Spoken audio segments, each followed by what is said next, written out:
my great honor to be here with you today.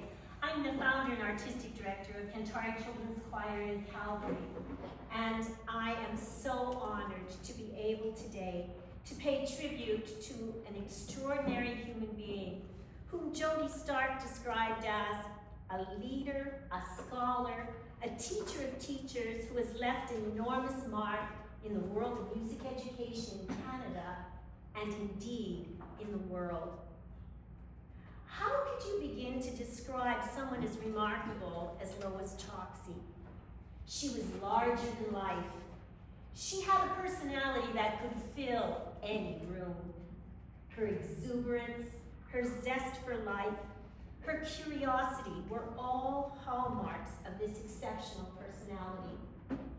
She was internationally recognized authority on the Kodály method. She authored many books in English, which many consider the definitive source of the Kodály method. She lectured widely in North America, Europe, Australia, and Taiwan.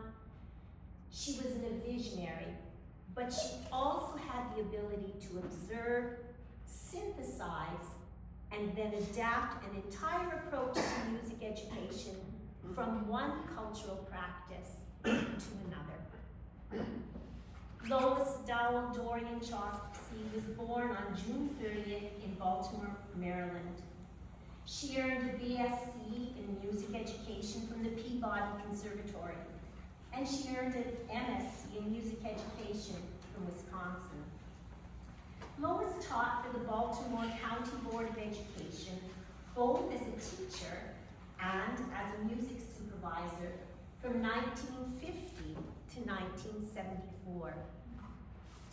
We can trace her early musical influences back to a course, a one-week course taught by Katinka Daniel, a pupil of Zoltan Kodály at the Peabody Conservatory. Katinka encouraged Lois to go to Hungary to study at the Danube Ben Summer University at Eszköd in 1968, which was run by Erzsébet Szőnyeg, another pupil of Kodály's with whom he had worked very closely. This 3-week course provided Lois with the motivation to return to Hungary in 1970 to study the method in depth for an entire academic year. It was during this time that Lois visited the KMTI course in Kecskemét. After returning from her year in Hungary, Lois worked to adapt the Kodály method for North American schools. This work resulted in the seminal text, The Kodály Method, which was first published in bright flaming orange in 1974. A second edition was published in 1988 and a third in 1999. The text is widely used in Kodály training programs to this day and in undergraduate and graduate music teacher preparation programs. Erzsébet Szőnyeg, the artistic director of that Eszköd Summer University, wrote this. I first met Lois CHOKSY in 1968.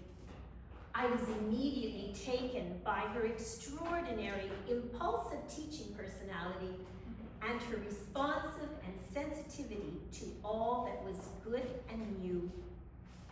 She was not devoid of gaiety, that's an understatement, and showed signs of a highly professional, promising career. Lois earned a Kodály certificate from the Liszt Academy in Budapest in 1971. So as Lois began adapting and using the Kodály method in her teaching back in the United States, she was also a founding member of the Organization of American Kodály Educators. This took place in March 1974 at the NENC meeting in Anaheim, California. At the time, Betsy Moll and Christine Kunko-Jordanoff were co-editors of the Kodály Envoy, which is to say, they had published the first edition. Christine proposed that in order to continue supporting such a publication, it would require an organization to support it. So later that day, a caucus was formed where they decided upon the name OAKE. It had been suggested by Lois's husband, Lee. They also established goals to hold a founding conference. A constitution and bylaws were drafted, a motion and enactment of a board of directors, and they established the first dues, $15, which included a subscription to that newly minted Kodai Envoy. Boy, that was a meeting. In the photograph taken at this founding meeting, Lois can be seen front and center. Her gregarious and enthusiastic personality jumps right out of the photo. During that same meeting, the International Kodai Society was also formed with the intention to have it completely formalized in Budapest in 1975. Lois, therefore, was also a founding member of the IKS. In 1974, Lois moved to California to teach at the Holy Names College with Sister Mary Alice Hine. Karen Taylor was a member of that first graduate degree class, which had been sponsored by the Ford Foundation. Karen shares this memory. Throughout the next year, as the Holy Names program unfolded, even as we acquired the tools for making musical language make sense to students, Lois brought us back to the central task of searching for, evaluating, and choosing the best music we could find. As a group, we came from quite different career paths, but her inimitable humor, strong will, supportive coaching, we progressed. The program required, in addition to the usual music degree requirements, that we teach in local schools with the intent that as graduates, we would continue our own musical lives and take Kodai practice into school districts, university programs, choral programs, and private teaching. Karen also spoke about her memory of attending her first IKS symposium. At the symposium, I listened to eminent teachers and scholars from Hungary who had studied with Kodai. Their depth of knowledge was enormously stimulating. Two experiences remain indelible, and those of us who had the chance to study with Laszlo Zwickar can totally understand what Karen says next. The first thing was beginning each day with the Bach chorale, led by Laszlo Zwickar.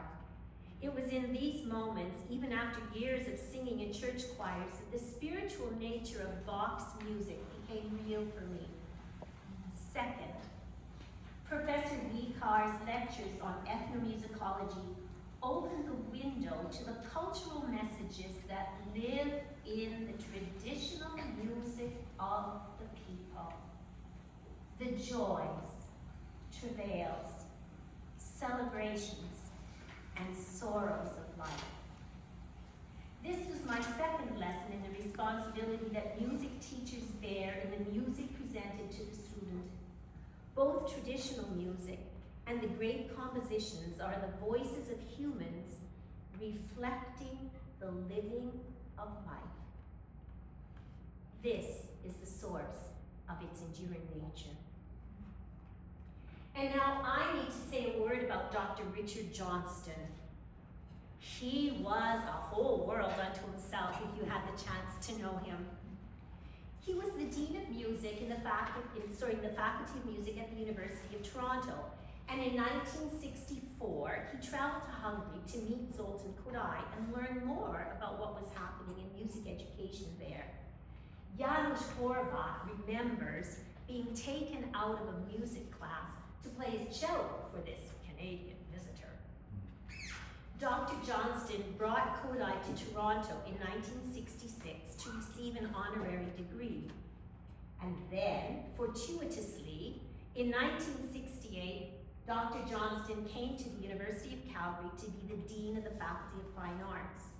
And this is a very important link in our story of Lois CHOKSY. When his term as dean was complete, he continued to teach theory and composition, and he wielded great power and influence within the Department of Music. Early in the 1978-79 academic year, one of the elementary music education professors indicated that she would be leaving the university in April. So the search was on to bring a new professor to the campus. I had several conversations with Dr. Johnston about this, reiterating our student hope that somebody great could be brought in. We had no idea. Dr. Johnston was unrelenting, and he worked tirelessly to be sure that none other than Lois CHOKSY would be the one joining the faculty. And I can still see Dr. Johnston bounding down the hall in his usual manner, bursting with this news, face beaming that we would be welcoming none other than Lois to the University of Calgary. So I was in that very first class that Lois taught in the fall of 1979 at the University of Calgary. That year, Lois had no graduate students, so we lowly undergrads had to serve in that function for her. She had brought with her binders that contained the Holy Names folk song collection. Those binders took up enormous shelves in her office. She wanted each song entry, appropriate to the Canadian environment, to be replicated on the UOC ethnomusicology stationery. So you know how that happened. That was us undergrads who wrote away. It's important to note that Lois realized that moving to Canada would require an adaptation of musical resources from those used in the US, in the same way that bringing the Kodály approach from Hungary required an adaptation as well. In those first years, Lois was traveling almost every weekend, presenting lectures, workshops, and professional development sessions across North America and to far-flung corners of the earth. I honestly don't know how she did it all, how she maintained that frenetic pace of travel and yet being back to teach. Our class was supposed to meet Monday, Wednesday, Friday, but most of Lois's Fridays, she was traveling somewhere. So we were left with a long list of tasks that we were to accomplish before she returned. By October, Lois had set up a group of children to serve as a teaching lab every Monday after school. She believed strongly that she needed to be in the classroom with children, working through her ideas, field testing every sequence and teaching strategy before she published it or shared it. And she expected that we too would be teaching under her very watchful eye. Lois was never one to shutter herself away in the ivory tower of academia or university life.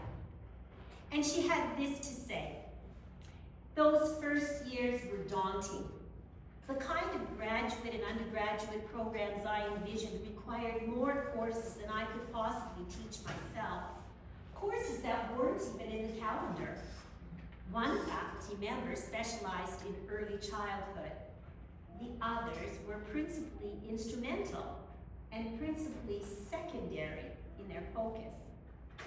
For adequate Kodály training, we needed courses in folk music, in choral conducting, in solfa musicianship, all taught from the Kodály perspective.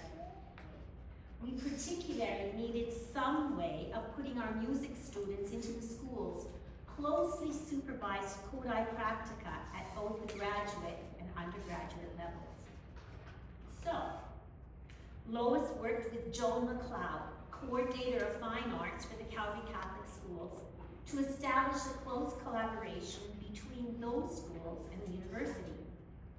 In her second year, we were assigned to teach in a school every single week.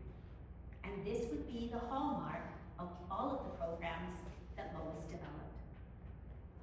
LOIS welcomed 2 graduate students, Leonora Pauls and Lorraine Nair, with whom she worked one-on-one rather than in classes. But looking back at that very, very first class at the U of C, I can easily think of 8 students who went on to be music specialists for 30 plus years. 7 of them have recently retired, and 1 of them is still going strong. But just think for a moment, out of those 8 students teaching for more than 30 years, the impact that LOIS's teacher training has had. Think of the thousands of students that have been through those music programs by just that first class alone. It's quite remarkable. Meanwhile, LOIS knew that she wanted to develop a graduate summer program over several summers, leading to some sort of recognized accreditation. To her surprise, the music department leadership supported her in this, and with the help of Assistant Dean Dr. Zoltan Roman, she put to paper a plan for an intensive summer program to be offered in a 3-year cycle, leading to a graduate diploma in the fine arts, with courses that were transferable to the master's program. LOIS wanted the summer program to be only 3 weeks long instead of the usual 6, completing 3 half courses in 3 weeks. It was an enormous workload. LOIS was determined to ensure that Kodai training left the arena of the 1-week wonder summer course and was viewed once and for all as an academically credible path for graduate work in music education. To everyone's amazement, this proposal moved rapidly through the myriad levels of required university scrutiny. Only a little over a year after the proposal was put forward, the official approval was granted. And so, the summer program at the Kodai at the University of Calgary was born. In 1981, 56 students from all over Canada came. In 1982, there were 80. In 1983, 120 students from all over the world. And in 1983, the first class graduated. 21 teachers from 5 provinces had completed 3 summers of 3 weeks of study. And soon there was 140 students from Canada, the US, from Europe, South America, Asia, Africa, and Australia. LOIS said, "Of all the achievements I have made in my life, I think the Calgary Diploma and Master's programs are the ones of which I am proudest.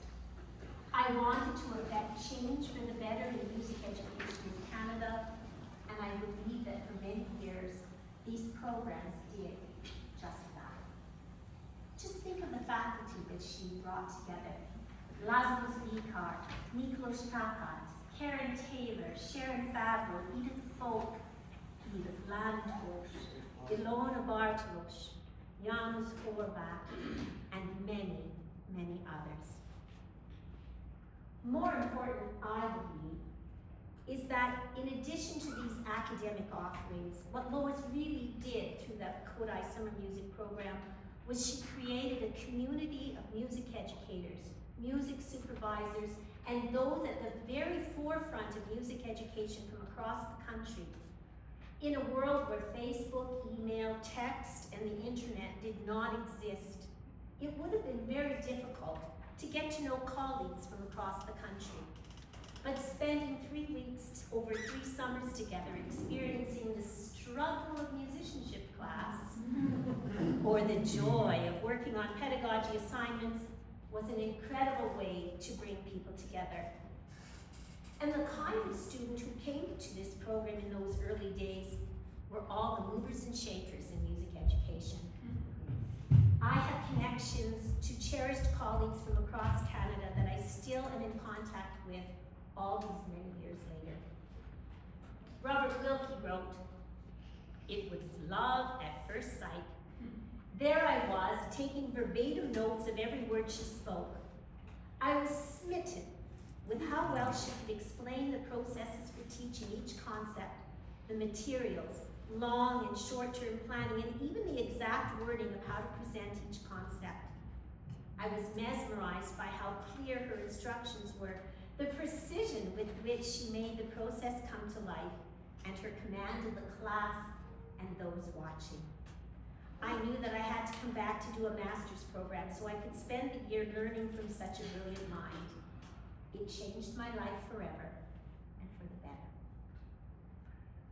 Meanwhile, Lois set herself to work to establish the AKA. In the words of Sharon Favreau, she said, Lois's vision was not focused or limited only to the academic milieu.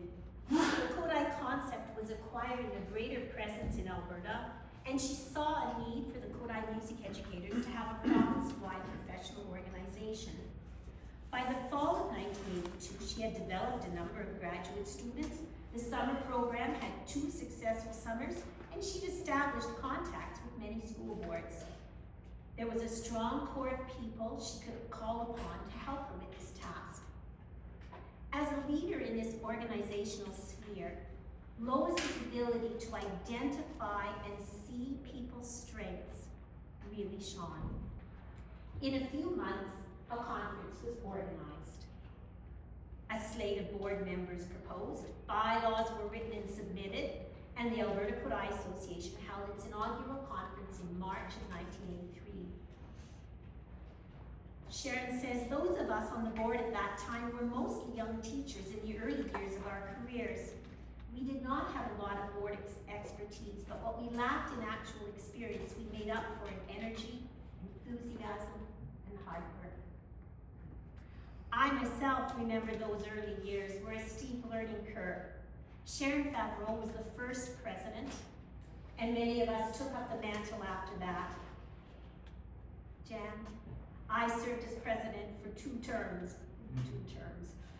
The association continued to flourish as it was a time of intense growth and development, and we launched the publication of Ifeita.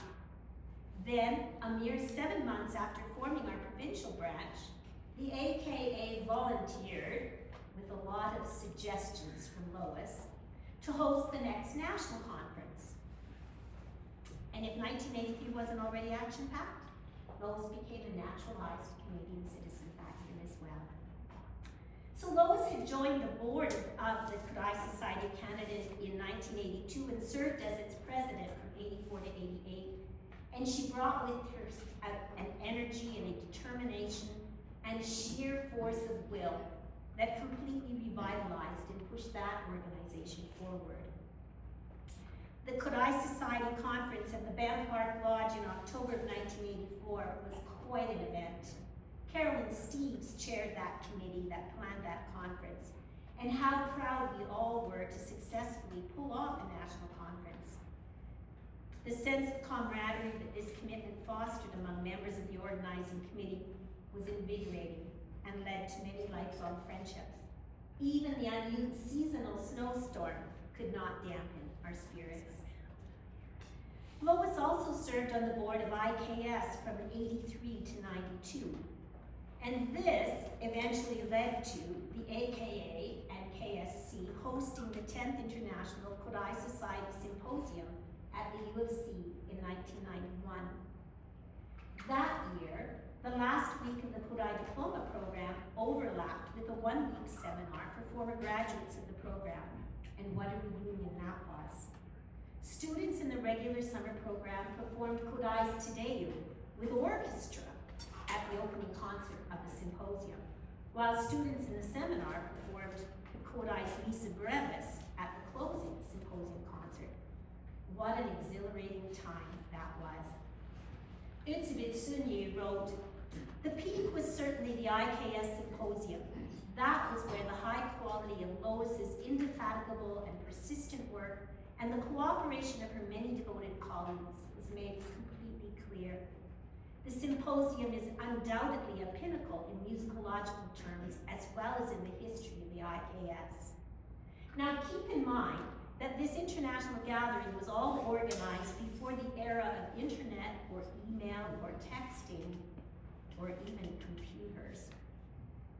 I recall that I created the registration materials using my programmable typewriter. And Sharon and I last night were recalling how we cut and paste and cut so many of the documents together. And of course, if we want to really measure someone's true legacy, it's by how their vision is carried forward by others. And we should all be very impressed and proud of the IKS symposium held in Camrose in 2017 under the very capable leadership of Dr. LOIS, Dr. Jody Stark, and others. LOIS became chair of the music department in 1992, and this was not the land of King Peter and Queen Jean. These were tough times. Incredible budget cuts, 23% shaved off post-secondary funding by Premier Ralph Lyne, a king of a different nature. But within that fiscal austerity, LOIS had always had the dream of building a new concert hall at the university, and her dream came true with the opening of the Rosé Center in 1997. Her spirit is still felt in that space. She retired the following year in 1998 at the age of 70, and she was awarded an honorary Doctor of Fine Arts from the University of Lethbridge in 2001. In her retirement, and for the last 25 years, LOIS operated the Caprice Bed and Breakfast with her friend and colleague, Jeanette Panagatka, in the picturesque fishing village of Gibson's Landing on British Columbia's Sunshine Coast. Never one to sit back and rest on her laurels, she was simply closing one chapter of her life and beginning a new one. Between 2011 and 2019, and under the pen name Blair McDowell, she published 7 novels, each one set in one of the places she had recently traveled to. LOIS was predeceased by her husband Lee, her son George, and her brother Daniel. But she leaves to cherish her memory many students, colleagues, family, and friends who loved her dearly. For the many who knew her, she exuded a life springing from her enthusiasm for the beauties of life. Friends, nature, music, art, dance, food, books, and from her enduring curiosity. How incredibly blessed we have all been to know her and to benefit from her presence in our lives. It is the responsibility of those who had the good fortune to learn from her, whether in person or through her many writings, or through the legacy of lineages of teaching handed down to you. We must honor her by carrying forward her work and her vision. The children whom we teach will be the beneficiaries of our commitment to music education of excellence and honoring her. Dearest LOIS, may you rest in peace, full of our gratitude for all that you have done and all that you have brought to us and all that you have